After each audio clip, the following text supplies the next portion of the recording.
جو عشق مصطفیٰ میں توجہ ہے، بول سکتا ہوں، جو عشق مصطفیٰ میں توجہ، عشق مصطفیٰ میں کعبے کا طواف چھوڑ دے. بہت نازک بات کر رہا ہوں لیکن بہت اچھے سے سن رہے ہیں، بڑی محبت والے آپ لوگ ہیں. جو عشق مصطفیٰ میں کعبے کا طواف، کہ میرا محبوب طواف نہیں کرتا میں کیسے کروں، وہ عشق مصطفیٰ میں طواف چھوڑ دے کعبے کا، اور ہم عشق رسول کا دعویٰ کرنے کے بعد شراب نہیں چھوڑ سکتے. وہ طواف چھوڑ سکتے ہیں محبوب کی خاطر، اور ہم شراب نہیں چھوڑ سکتے. آج ہمارا جوان شراب میں ڈوبا ہے، نشے میں ڈوبا ہے، اور عاشق رسول ہے. بھائیو عشق یہ ہے، محبوب حدیبیہ میں بیٹھا ہے، میں کیوں طواف کروں؟ اللہ کا گھر اپنی جگہ ہے، لیکن طواف جب محبوب کرے گا تبھی میں کروں گا، محبوب کے پیچھے کروں، محبوب کے آگے میں طواف نہیں کر سکتا. تو بتائیں، حالانکہ طواف محبوب کو بھی محبوب ہے، اسی لیے تو محبوب 400 کلومیٹر کا سفر طے کر کے مکہ جا رہا ہے. لیکن طواف محبوب کو محبوب ہے، لیکن محبوب کی خاطر طواف چھوڑ دیا. اور یہاں شراب تو محبوب نفرت کر رہے ہیں. فرمایا جو شراب پی رہا ہے محمد اس سے بیزار ہے. نشہ کرنے والا قیامت کے دن یا تو سور کی شکل لے کر اٹھے گا یا تو بندر کی شکل لے کر اٹھے گا. آج عشق مصطفیٰ کا دعویٰ کر کے نشہ کیا جا رہا ہے، نشے کو پرموٹ کیا جا رہا ہے. میری قوم کے جوانوں، اسلام دشمن طاقتوں کی سازش کو سمجھو. دنیا تمہاری صلاحیتوں سے لرزہ برندام ہے، دنیا تمہاری صلاحیتوں سے خوف زدہ ہے، دنیا تمہاری صلاحیتوں سے ڈری ہوئی ہے. وہ جانتے ہیں کہ مسلمان جوانوں کو پڑھنے مت دو، ان کو تجارت مت کرنے دو، ان کو آگے مت بڑھنے دو، ان کو اسٹڈی مت کرنے دو، اس لیے کہ جس دن یہ پڑھیں گے ان کا مقابلہ کوئی نہیں کر سکتا. جس دن یہ پڑھیں گے ان سے آگے کوئی نہیں بڑھ سکتا. جس دن یہ تجارت کریں گے ان سے آگے کوئی تجارت میں نہیں بڑھ سکتا. اس لیے ہمارے جوانوں کو مفلوج کرنے کے لیے، ناکارہ کرنے کے لیے، بے کام کرنے کے لیے آج ہمارے جوانوں کو کہیں شراب کا، کہیں نشے کا، کہیں ایم ڈی کا، کہیں ہیروئن کا عادی بنایا جا رہا ہے. اور ہمارے جوان غلط صحبت کی وجہ سے کوئی شراب کا عادی بن رہا ہے، کوئی نشے کا عادی بن رہا ہے. اے میری قوم کے جوانوں، یہ ہمارے دل کا درد ہے. اے میری قوم کے جوانوں، تم نشے کے لیے نہیں، تم شراب کے لیے نہیں، تم تاج کے پتوں کے لیے نہیں، تم عورتوں کی ناجائز محبتوں میں پھنسنے کے لیے نہیں، تم بہت قیمتی ہو. ایک جوان صرف اپنے ماں باپ کا سرمایہ نہیں ہے، ایک جوان پوری قوم کا سرمایہ ہے. اے میری قوم کے جوانوں، جس قوم کا جوان بگڑ جاتا ہے اس قوم کی کو مسک کر دیا جاتا ہے، اس قوم کو صفحہ ہستی سے مٹا دیا جاتا ہے. جس قوم کا جوان نشہ کرے گا اس قوم کی بیٹیوں کی آبرو محفوظ نہ رہے گی. جس قوم کا جوان نشہ کرے گا وہ قوم کبھی ترقی نہ کر سکے گی. جس قوم کا جوان نشہ کرے گا وہ قوم جہالت کی وادیوں میں بھٹکتی رہے گی. جس قوم کا جوان نشہ کرے گا وہ قوم غربت کی چکی میں پستی رہے گی. اس لیے کہ نشہ کرنے والا نہ پڑھ سکتا ہے، نہ کاروبار کر سکتا ہے، نہ کچھ اور کام کر سکتا ہے. وہ تو بے ہوش ہو کر گٹروں کے کنارے پڑا رہے گا، وہ تو بے ہوش ہو کر کے بستروں میں پڑا رہے گا. اے میری قوم کے جوانوں، نہیں، ہم نشے کے لیے نہیں آئے تھے، ہم تو نشے کے خاتمے کے لیے آئے تھے. اور کسی پر توجہ نہیں کرتے، کم سے کم اپنے بچوں سے تو پیار کر لو. جو باپ نشہ کرتا ہے اس کے بچوں کو ہر جگہ جو ہے وہ تانے سننے پڑتے ہیں، اس کا باپ تو نشیڑی ہے، اس کا باپ تو گٹروں کے کنارے نشہ کر کے پڑا رہتا ہے. اسکول میں بچے چڑا رہے ہیں، کسی محفل میں انہیں حقیر نظر سے دیکھا جا رہا ہے، نشہ کرنے والے کی بیوی کو حقارت کی نظر سے دیکھا جاتا ہے. بچے احساس کمتری کا شکار ہو جاتے ہیں، پڑھ نہیں پاتے. اور اگر جوان ہو جائیں تو نشہ کرنے والے کے بچوں کو اچھے رشتے نہیں آتے، شریف گھرانے کے رشتے نہیں آتے. کم از کم یہ نہ سوچا ہوتا تو اپنے ماں باپ کا تو سوچتے. ایک ماں جب اپنے بچے کو دودھ پلاتی ہے، ایک باپ جب اپنے بچے کو بڑا کرتا ہے تو اس کے دماغ میں کتنے ارمان منڈلاتے ہیں، کتنے ارمان جنم لیتے ہیں۔ اللہ اکبر۔ ماں جھولا جھلاتے ہوئے سوچتی ہے میرا بیٹا بڑا ہوگا تو میرے بڑھاپے کا سہارا بنے گا، باپ سوچتے ہیں میرا بیٹا بڑا ہوگا تو بڑھاپے میں میری مدد کرے گا۔ ذرا سوچو تو صحیح، جب تم نشے کے دروازے پر خود کو تباہی کے دہانے پہ پہنچا دو گے تو تمہارے باپ کا تم سہارا بن سکو گے، تمہاری ماں کا سہارا بن سکو گے؟ آج نشہ کرنے والوں کی مائیں مسجدوں کے دروازوں پہ بیٹھ کر کے بھیک مانگ رہی ہے، نشہ کرنے والوں کا باپ بڑھاپے میں بھی لوگوں کی نوکری کرتا نظر آ رہا ہے۔ اے میری قوم کے جوانوں، نشے سے دنیا بھی تباہ ہوتی ہے، نشے سے آخرت بھی تباہ ہوتی ہے۔ اور پھر اللہ کے سچے نبی نے فرمایا کہ نشہ کرنے والا قیامت کے دن اٹھے گا یا تو سور کی شکل لے کے، خنزیر کی شکل لے کر، یا تو بندر کی۔ اسی پر نہیں بلکہ یہ بھی فرمایا نشہ کرنے والا جب اٹھے گا اس کی آنکھوں سے خون اور پیپ بہ رہا ہوگا، اس کا چہرہ مشک ہوگا، اس کے منہ سے پاخانے کی الٹی ہو رہی ہوگی، وہ پاخانے کی الٹی کرتے کرتے اٹھے گا۔ چند لمحوں کے نشے کے لیے اپنی دنیا اور آخرت کو تباہ مت کرو، اپنی دنیا اور آخرت کو برباد مت کرو۔ میری قوم کے جوانوں، تمہیں پڑھنے کے لیے، آگے بڑھنے کے لیے، تمہیں بوجھ بننے کے لیے نہیں، بوجھ اٹھانے کے لیے نشے سے صحت خراب ہوتی ہے۔ گٹکا چھوڑ دو، تمباکو چھوڑ دو، سگریٹ چھوڑ دو، سگریٹ بھی مت پیو، اس سے پھیپڑے خراب ہو رہے۔ ہنسنے کی بات نہیں ہے۔ اپنے نبی کو دیکھو، اللہ کے رسول علیہ السلام نے پوری زندگی وہ کھانا نہیں کھایا جس کھانے کو کھانے کے بعد سستی آتی۔ جو کھانا سست کر دے وہ کھانا بھی حضور نہیں کھاتے تھے۔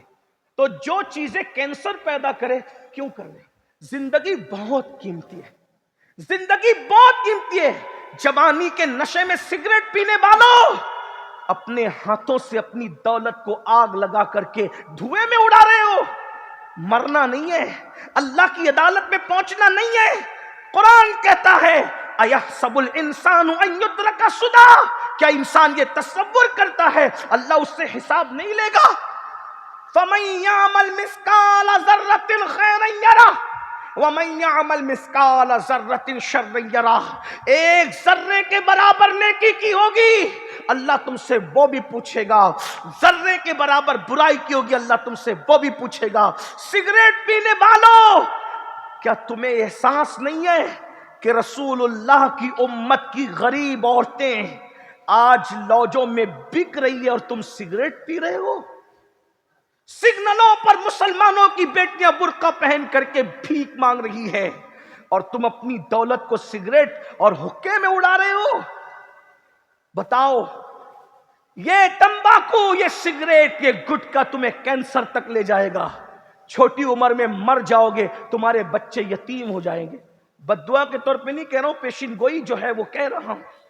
اللہ ورنہ تمہیں لمبی عمر دے، ہم سے لمبی عمر دے، عمر نو عطا کرے اللہ تم سب کو۔ لیکن کر کیا رہے ہو سوچو۔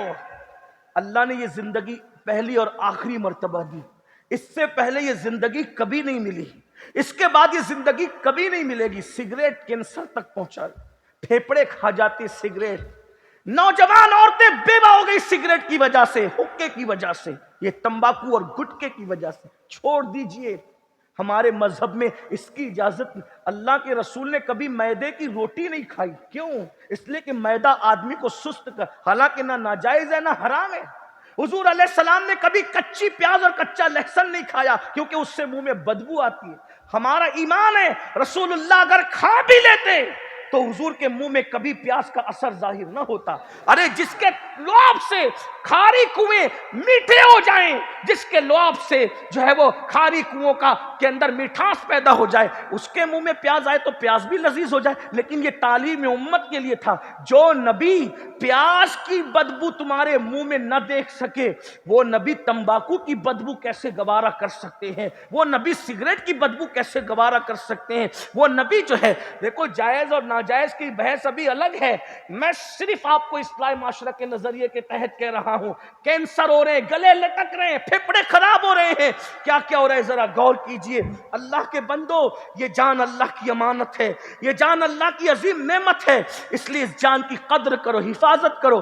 سگریٹ میں جتنا پیسہ خرچ کرتے ہو کئی بیواؤں کا راشن بھر سکتے ہو. اللہ اکبر. گٹکا کھا کر تمباکو کھا کر جتنا تھوک دیتے ہو, کئی غریبوں کی مدد کر سکتے ہو. لوگ کہتے ہیں مسلمان غریب ہے. میں نے کہا جتنا دولت اللہ نے تمہیں دی ہے, دولت تجوری کے بھرے ہونے کو ہم نہیں کہتے, دولت تو دل کی خوشادگی کو کہتے. جتنا دل خدا نے تمہیں دیا ہے کسی کو نہیں دیا ہے. میری قوم کے جوانوں, خدا کے لیے غور کرو. آج کی اس نشست میں سوچو, غریب نواز کے عرس میں, ان کی محفل میں آنے والوں, کہاں جا رہے ہو, کس طرف جا رہے ہو, کس طرف رخ کر رہے ہو. خدا کے لیے احساس کرو, غور کرو. تو میں عرض یہ کر رہا تھا, اسلام میں کسی قسم کا نشہ جائز نہیں ہے, لیکن اگر تمہیں نشہ کرنے کا شوق ہی ہے تو چلیے پھر ہم نشے کی طرف آ جائیں. ہم کوئی نشہ نہیں کریں گے. ایک نشہ, اسلام میں صرف ایک ہی نشہ جائز ہے. توجہ ہے, یہ جملہ سن کے جانا, آدھی بات سن کے مت جانا. کیا اسلام میں سارے نشہ منع ہے؟ ایک ہی نشہ جائز ہے, ایک نشہ. اور وہ نشہ کون سا ہے تمہیں پتا ہے؟ ہر نشہ گٹروں کے کنارے بے ہوش ڈال دیتا ہے. یہ وہ نشہ ہے جو گٹروں سے بچا لیتا ہے. ہر نشہ بے ہوش کرتا ہے, یہ نشہ ہوش میں لاتا ہے. ہر نشہ ذلیل کرتا ہے, یہ نشہ عزت دیتا ہے. ہر نشہ گمنام کرتا ہے, یہ نشہ نیکنام کرتا ہے. ہر نشہ اللہ اکبر بدنام کرتا ہے, یہ نشہ عزتوں کی بلندی پہ لے جاتا ہے. ہاں, کسی حبشی کو یہ نشہ ہو جائے تو وہ حبشی کعبے کی چھت پہ نظر آتا ہے, کعبے کی چھت اس کے قدموں میں نظر آتی ہے. وہ نشہ کون سا ہے؟ اسے نشہ عشق مصطفیٰ کہتے ہیں. اگر چھپا لو تو چھپانے والا اویس بنتا ہے, اور اگر بتا دو تو بتانے والا بلال بن جاتا ہے. اگر نشہ ہی کرنا, عشق مصطفیٰ کا نشہ کرنا, اس لیے کہ دو نشے کبھی بھی ایک ساتھ نہیں ہو سکتے. دو نشے کبھی بھی ایک ساتھ نہیں ہو سکتے. جسے عشق مصطفیٰ کا نشہ ہوگا وہ شراب کے نشے کی طرف کبھی نہیں جائے گا, وہ جوے کے نشے کی طرف کبھی نہیں جائے گا. بات میری دور نکل گئی. عرض کیا کر رہا تھا؟ قرآن کہتا ہے الذین آمنوا. الذین, ولی کون ہوتا ہے؟ ایمان والا. اور ایمان والے کے لیے میں نے اتنی لمبی بات کر دی کہ اپنی جان سے زیادہ وہ حضور سے عشق کرتا ہے. اب دنیا میں دیکھ لو, ولی اتنی آسانی سے نہیں بنتے. اب جب الذین آمنو کی بات آئی تو وہ لوگ خود ہی کٹ گئے جو رسول اللہ کی گستاخیاں کرتے, جو حضور کی توہین کرتے. بھائی عشق ہوگا, کوئی محبوب کی توہین کرے گا؟ جو رسول اللہ کی ذات میں عیب ڈھونڈے, ارے عیب دار محبوب ہو تو بھی عشق کو عیب نہیں دیکھنے دیتا. جس کو خدا نے ہر عیب سے پاک کیا ہو, ہر عیب سے پاک پیدا کیا ہو, بتائیے اس نبی میں لوگ عیب تلاش کرتے ہیں؟ نہیں. آج کل یہ باتیں کہی جاتی ہے کہ ان کو تو عائشہ کا ہار نہیں پتا تھا, ابھی تک بیچارہ اسی میں گم ہے کہ ہار نہیں پتا تھا. تجھے پتا ہے اس میں حکمت کیا تھی؟ ارے نبی کو خدا نے گویا کہ ذہن سے نکال دیا کہ ہار عائشہ کا کہاں ہے. وجہ, حکمت یہ رہی ہوگی کیا محبوب تم چپ رہو گے, ہم سورہ نور کی 18 آیتوں کو نازل کر کے تمہاری بیوی کی منقبت میں قرآن نازل کر دیں گے. ارے یہی تو شان ہے.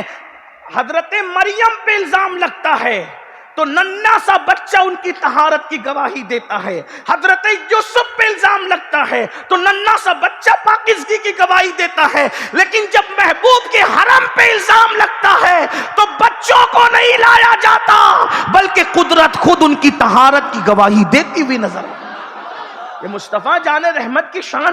حضور کے ہر کام میں حکمت ہے, لیکن لوگ اس میں عیب ہی تلاش کرتے ہیں. عیب تلاش کرنے والے عیبی کبھی نبی کے عاشق نہیں ہو سکتے. بات آگے بڑھانے سے پہلے ایک بات عرض کروں.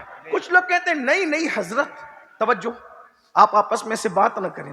ایسے بھائی صاحب بات, او بابا نہ بولو, سب ادھر دیکھو, ادھر دیکھ رہے, سب کی توجہ اس طرح. چلے ایک بار درود شریف پڑھیں, میں ایک حدیث پڑھتا ہوں. صلی اللہ علیہ نبی المی والی و اصحابہ بارک وسلم. صلاۃ و